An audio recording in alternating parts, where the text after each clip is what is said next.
Tensyonado at komplikado ang sitwasyon ngayon sa West Philippine Sea dahil sa maraming mga bansa ang nag-aagawan sa naturang karagatan. Inaangkin ng China ang halos buong South China Sea or West Philippine Sea na kung saan pinaniniwalaan ng mga Pilipino na ito ay kanila.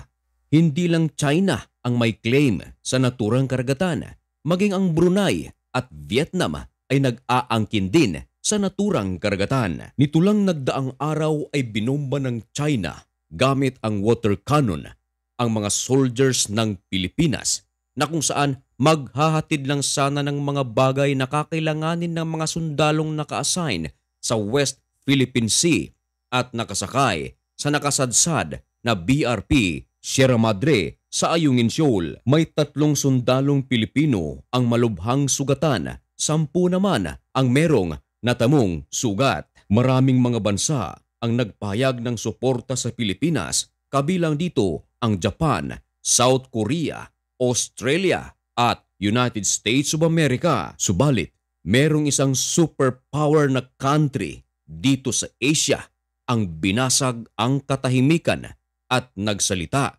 at tahasang kumampi sa Pilipinas. Ito ay ang India. Ang India ay isa sa mga bansang namamayagpag sa Asia in terms of economy.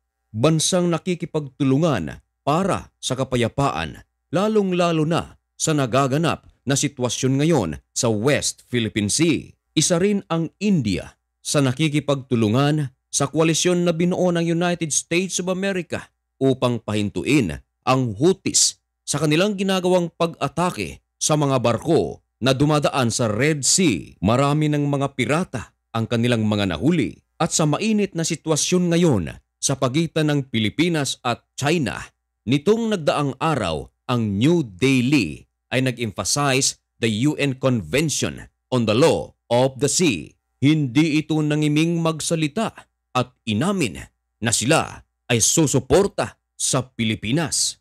Merong claim ang Beijing at kanilang inangkin ang kalakihan ng maritime territory sa South China Sea at ito ay kanilang tinatawag na Nine Dash Line. Ayon sa Beijing, ang 2016 Permanent Court of Arbitration, wala raw itong legal basis under the international law. Ayon sa China, hindi nila kinikilala ang pagkapanalo ng Pilipinas concerning sa West Philippine Sea. Hindi raw ito valid at hanggang ngayon ay meron pang negosasyon ang ASEAN since 2002, bagay na inalmahan ng gobyerno ng Pilipinas dahil noon pa man ay malaya nang naglalayag ang mga Pilipino sa naturang karagatan. Nagsalita ang Indian Foreign Minister na si S. Jaishankar.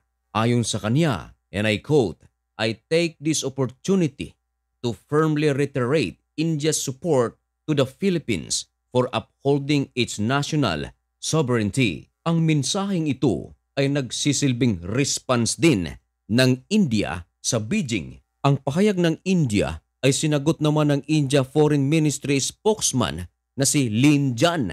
Ayon sa China, ang maritime dispute ay issue between Philippines and China at wala raw pakialam dito ang third party.